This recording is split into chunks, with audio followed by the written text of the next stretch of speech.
Hello po, ako nga pala sa NJ, isang tao. Sana kayo rin, tara, ibananindo ako sa Banuhaan, Kantili para sa wedding celebration hosting. Siyempre, bago ang gabos, makipag-orient muna kita, makipag-chismisan. Hoy, ma-host ka dyan, makipag-chismisan ka na naman. Anyways, yun na, simulan na natin.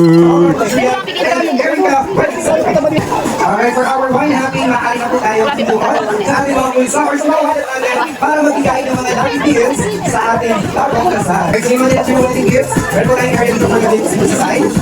Ngayon na halos para po sa tayo kumain, meron po tayong available na ice cream dito sa side. May ice cream yummy dyan. Yes, may ice cream yummy. Pero mapili mo na.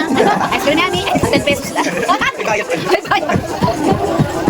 Yaw sa So, laot. ating wine happy pa rin po natin bago sa naman. Relax muna dito sa unahan. Dahil, from LGBT Mayor's Office, bibigyan tayo panghalas na performance from Miss Rosette Di Bardo and then Sir Gilbert Martinez. A round of applause, please.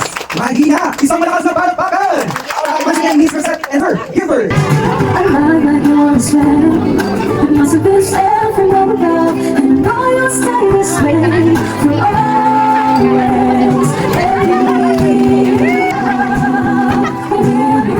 So yun lang naman, sana nag-enjoy ka. Maraming salamat kay Eric and Joriel. Yun lang naman, see you on my next vlog.